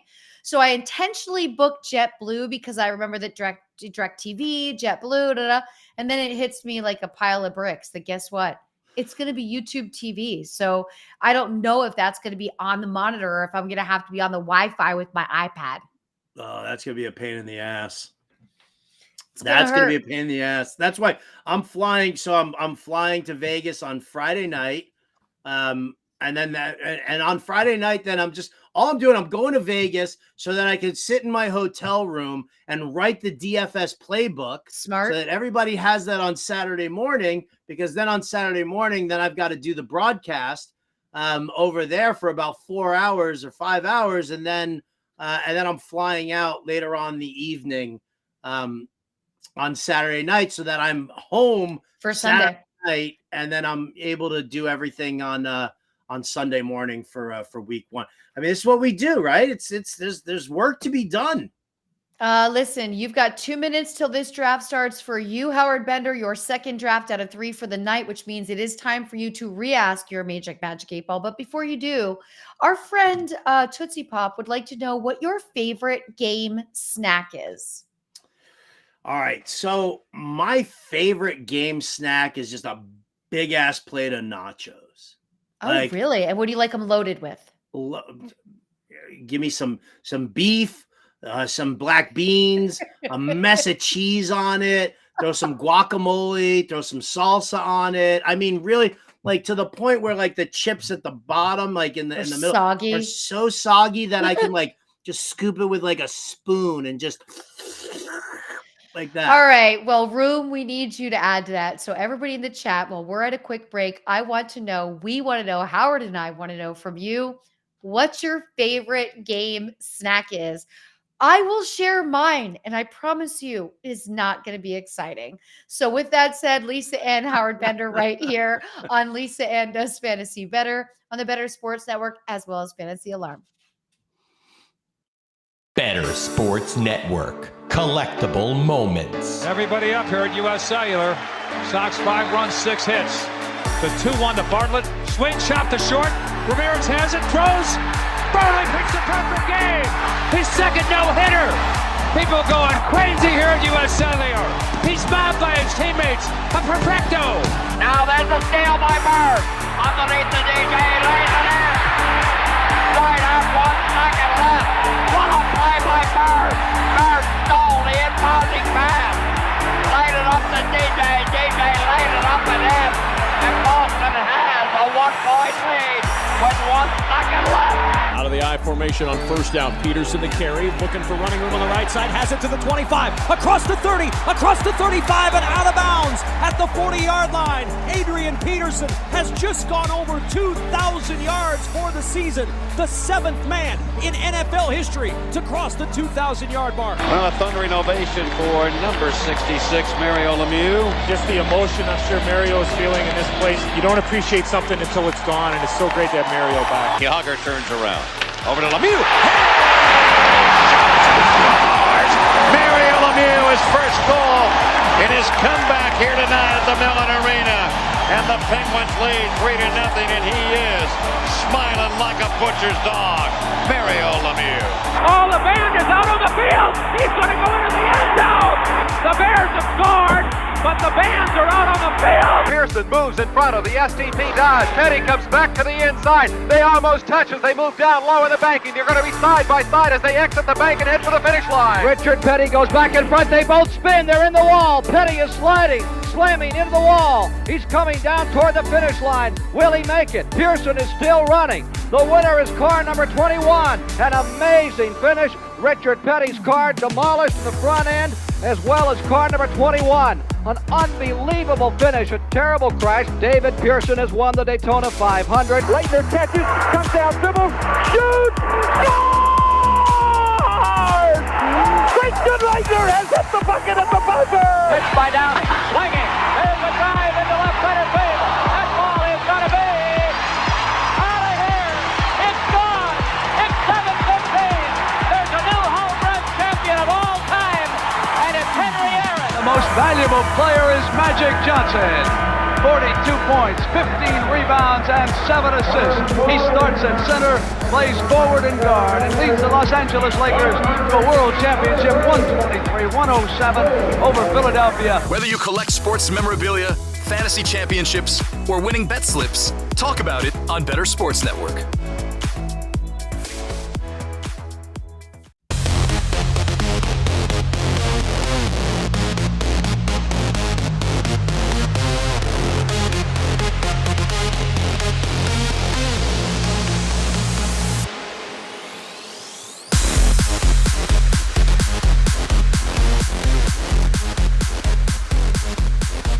Well, I gotta tell you, I'm looking at the chat right now, Lisa Ann, and I am starving right Okay, now. first and foremost, somehow this switched me to it's drafting for me. And even though I had players in my queue, it's not drafting them. So I do not know what is happening. And I'm making sure that I'm turning off auto draft. No, it says never. I never auto draft from queue only. What are you doing? Okay, let's see if I can work this out. But it gave me Dalton Schultz and it gave me Philadelphia's defense in the 11th round. I would have never made that move. I'm so angry right now. Yeah, but the Dalton Schultz in the 10th round is a great pick. I don't hate it, but I was and now my Higbee is gone. James, I know I wanted Higbee. I know you're listening. Everyone out there, Lisa and Howard Bender right here. We are calm, rational people in the middle of drafts. It is turning to chaos. We were at that point of the exercise the eve before the season starts at Lisa Ann Does Fantasy. And I would remind you all that you should start your 7-day free trial of Fantasy Alarm, all pro subscription, and get the free and the fantasy football draft guide and cheat sheet for free. Go to fantasyalarm.com/draft. And now let's talk about all this food. Let's talk about all this food. So here we go. So Matt Deutsch kicked it off with wings. Then Tootsie Pop went pizza and wings. Antoine had pizza and wings, and he's doing it with emojis as well. Well done. Well done. Then I love Mr. Scampers throwing down the flautas with the spicy guacamole. Okay. I dig on that. Lori Nickelbane says Cracker Jacks because she gets a prize. True that. Where else do we get? And then, here we go. Kevin Pasco says Cajun chicken pasta at a local establishment. They got 2 TVs, one for the Browns and one for the Steelers. I love that. So you're either eating in Eastern Ohio or Western Pennsylvania. Amazing. I will tell you, I do make a real breakfast during the football season. It's the one time of the year that I allow myself to have a little bread. And what I do is I make myself some super fun picture window eggs. Do you know what they are, Howard? Picture window eggs? Are you talking like egg in a like chicken in a basket where you've got like the bread? You take the bread and you take the whole of the bread out of the center and then you crack your egg right in there. And today I saw it on Instagram where this woman does it where she puts cherry tomatoes around it and then uses some parsley twigs so it looks like a flower. It was so cute. I'm doing that for myself. So I do a nice breakfast and then the rest of the day is really just snacking on vegetables. Maybe I'll have some hummus. I usually do a big bowl of fruit halfway through the day. I'll peel a bunch of oranges, those little cuties. I like some grapes. It's not really that exciting. I eat super healthy. So hummus is the dip of choice. Yeah. So I told you this when we were at the expo together. I have done nothing but eat like plain grilled chicken and vegetables for like the last like almost 2 months now. Some slight cheat moments when I was away, this past weekend. Nothing like overblown or crazy. Like I wasn't like, feasting on all sorts of, like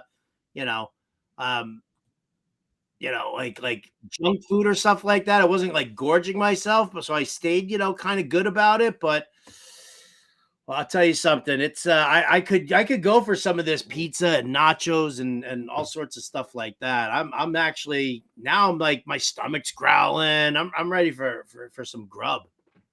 I love this very much. I also love Jamie who says, enjoying the show. It's informative, entertaining, and at the same time. Great duo here. Sadly, I'm technically challenged, so I didn't realize I needed the app in order to message. I finally figured it out. Will you go with your bad self? Look at you learning new things today. I am waiting for my pick to see if I can make it myself or if I'm surrendering to this league. And by the way, I haven't eaten a chicken wing since the 90s.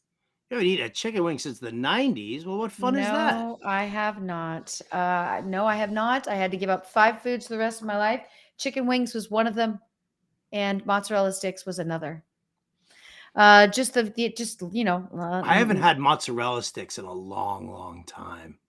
Okay, I am one pick from being up, so let's see if I'm able to do this. I know you are shocked, but there's just not enough nutritional value to a chicken wing. The amount of fat that it just doesn't work. It's not good.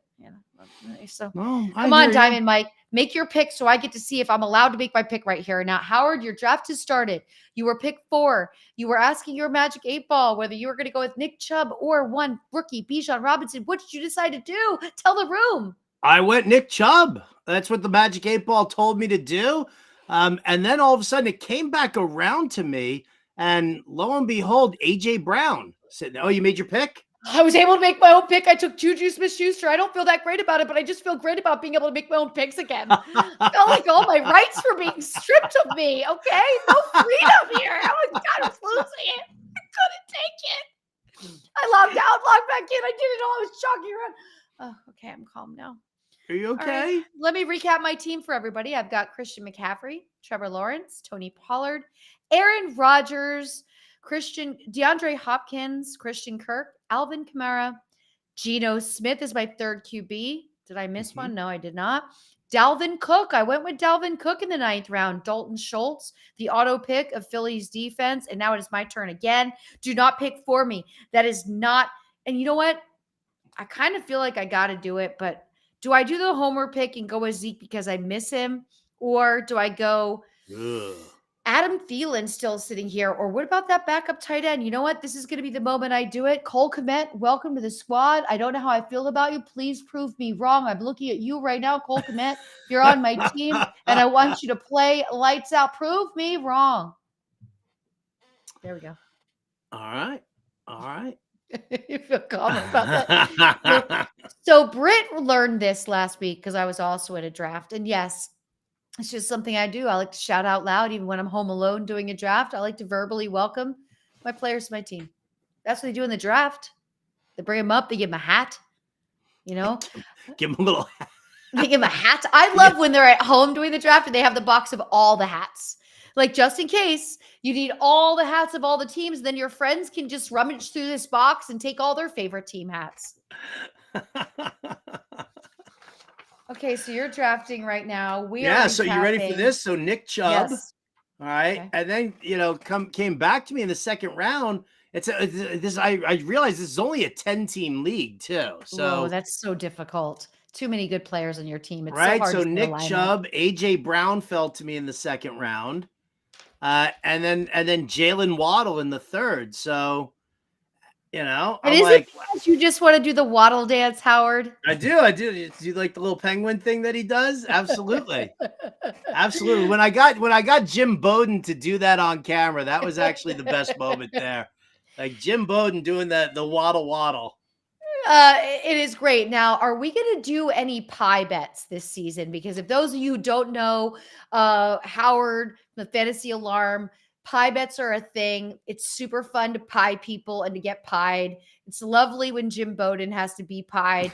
I don't mind the pieing. So do you want to pie or not to pie this season?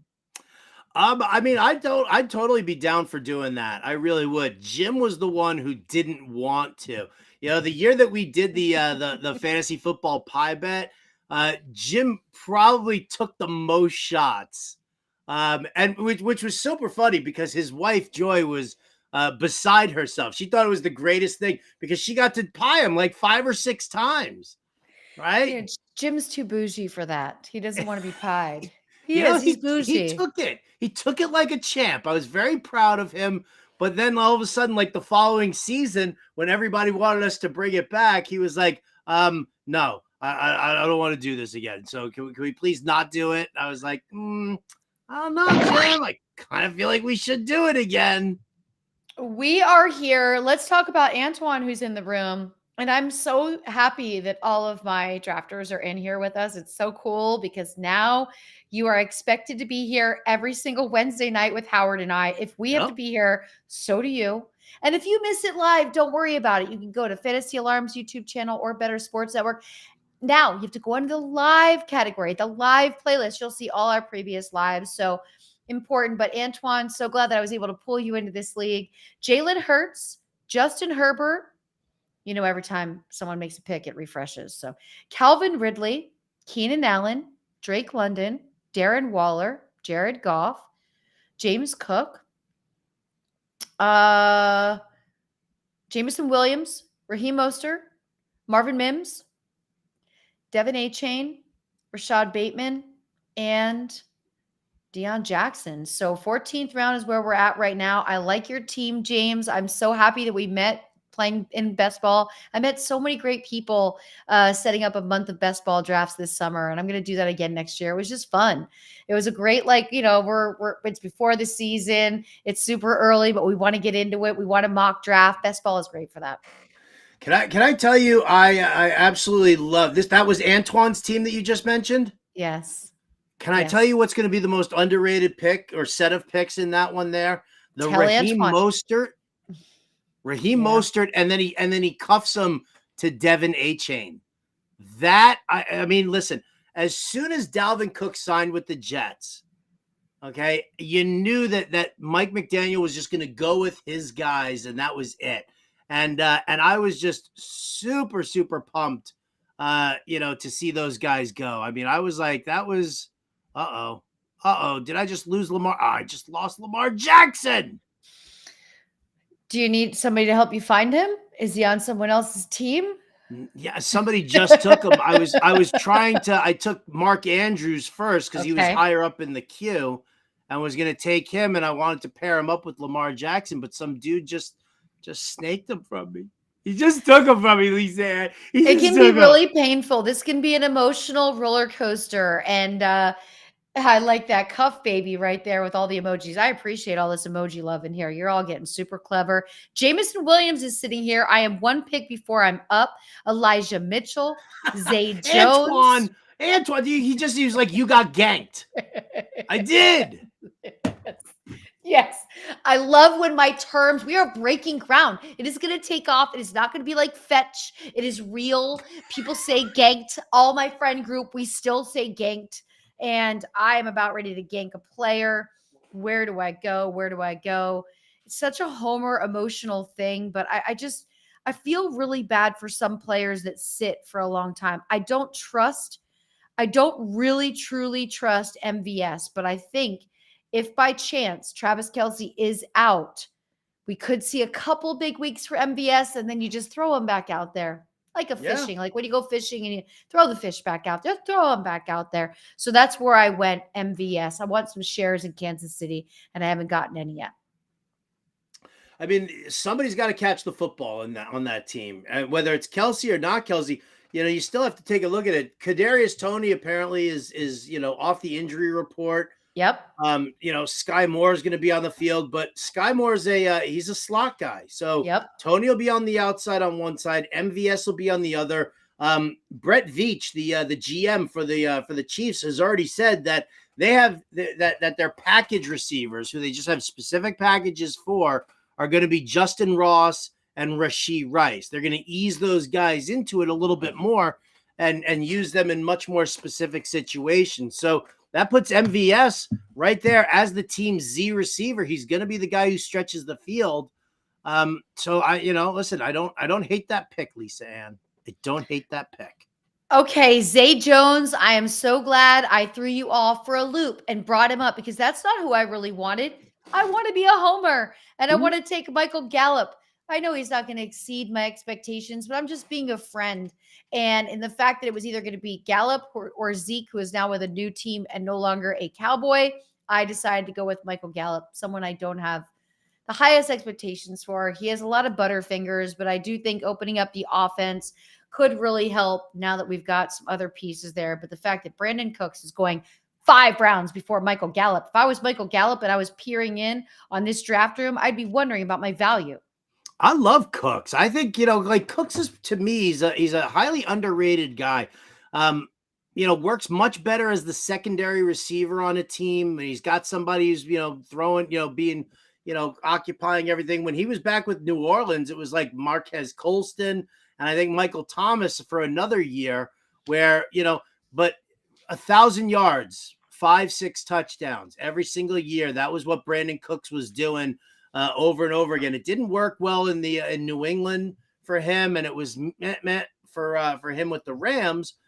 But now that CeeDee Lamb is there, I think that Brandon Cooks is going to go back to his 1,000 yards, 5 or 6 touchdowns, and where you're getting him right now is, I'm not going to say it's criminal, but it's pretty tasty. And he's a player that plays every game as well, right? He's just and I think him being in that locker room with CeeDee Lamb is young. I interviewed Dr. Jesse on my podcast. It was interesting what he mentioned about meeting CeeDee Lamb at 22 years old, that CB was already very well aware of specific needs for his body, how he opens up. He says with his hip, he doesn't open up as well on one side, how he recovers, how he eats. And I was like, that's my Dallas Cowboy wide receiver, to know that he's already that advanced. How many times we hear 24 and 25-year-old players saying, "Oh, I just decided to give up fast food." Like, what? What? Your whole income is your body and you're eating fast food? What are you doing? And so it's nice to know that CD is that way, but I still think he can learn a lot from having Brandon Cooks in the locker room. I don't think he's learning too much from Michael Gallup. No, I definitely don't think he's learning anything from Michael Gallup. I'm sorry. I know Michael Gallup's mom watches this show, and I don't mean to besmirch the name of your son, but we are rounding into round 16. This is moving at a good pace. We draft 20 rounds. We already know that I have a mystery defense out of nowhere, so I don't have to worry about that with my last pick. But other than when you reach for your New York Jets, or let's say the top 3, what is the earliest you normally take a defense in a regular 1 quarterback redraft league, Howard Bender? This is important information for listeners because I've seen defenses going way too early. I see defenses go way too early also. And it's so unpredictable. You can't do it. I mean, how many times have we seen somebody take a defense in the 10th round and then all of a sudden by like week 5 or 6, the defense is not what you thought it was going to be. They're giving up yards. They're giving up touchdowns.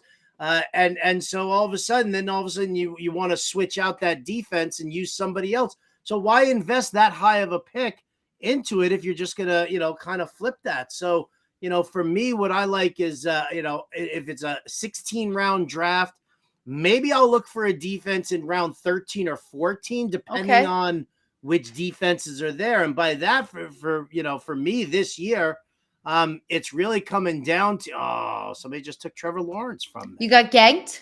I got ganked again. Who are your other options? You're not going to get to brush this player's hair, but who are your other, unless you got Justin Herbert, because he's got great hair too. No, he just went also. So, I think I'm just going to bypass the, I'm going to bypass the I'm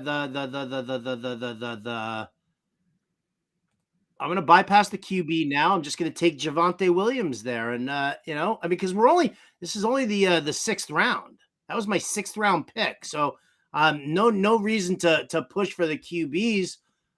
If everybody else is, got theirs. I mean, Dak Prescott, Daniel Jones, Geno Smith, Deshaun Watson, Tua, these guys are all still on the board. So okay, you're fine. You're not worried about that. I just made another pick. So I've gone 3 wide receivers back-to-back rounds, 14, 15, and 16. 14, I went with MVS. 15, I went with Michael Gallup. And 16, I went with Curtis Samuel. Oh, okay. I like the Samuel pick. Ron Rivera likes Curtis Samuel a lot. And I think that what we're going to see also is that Eric Bieniemy is going to get Curtis Samuel, more involved in some of those, those little gimmicky, gadgety plays that Andy Reid always used to like to, to run in Kansas City. So I think that's actually a pretty good spot there. Oh, you know what I'm going to do in this draft right now? Tell us what you are going to do in this draft right now. Better Boss says Curtis Samuel was a wide receiver 3 last year. It's very sneaky. And yes, he was. And he also wasn't dealing with Terry McLaurin's COVID toe. So with that said, he could be getting more action. And I do keep bringing this up. If those of you don't know what I'm talking about, when we first talked about Aaron Rodgers and me begging my co-host right here, Howard Bender, to start watching Hard Knocks, we talked about how the fact that turf toe was only called COVID toe because of Aaron Rodgers. And so I still think it's a funny thing. I like it. COVID toe works for me.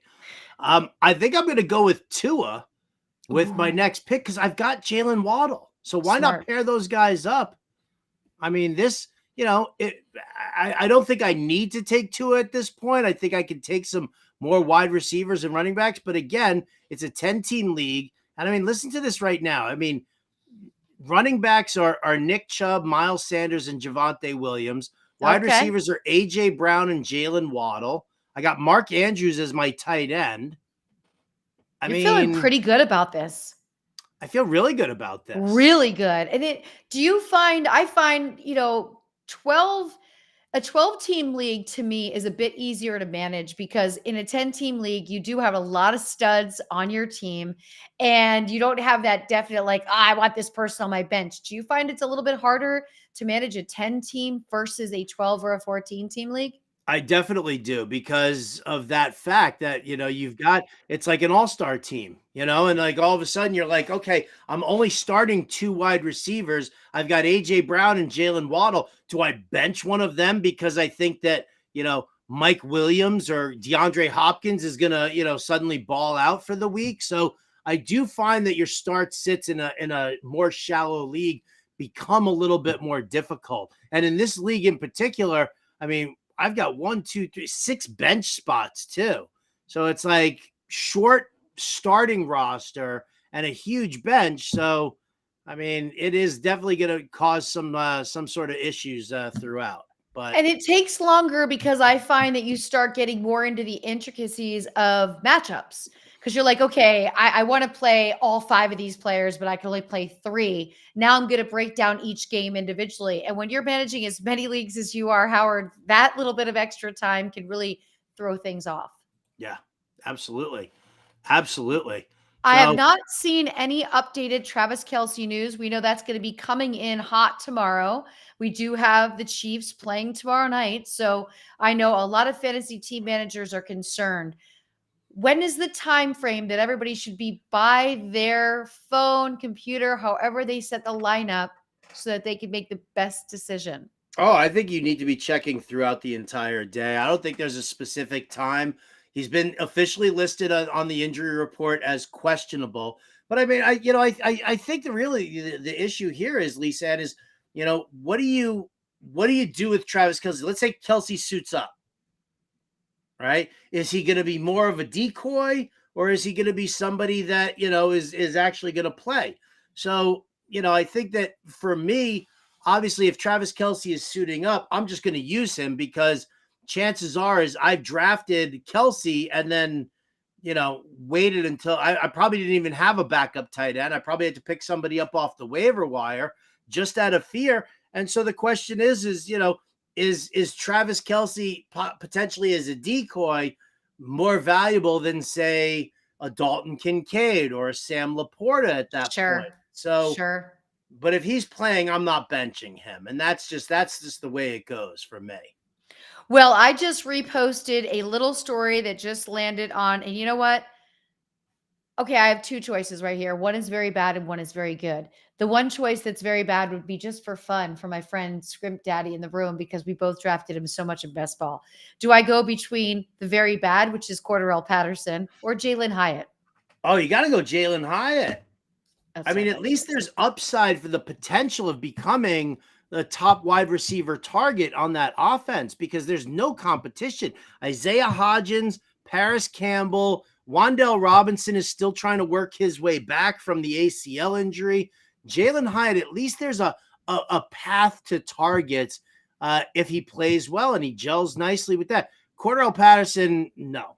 I mean, they listed him on their depth chart as in the Joker role. Yeah. They just don't know what they're going to do with him.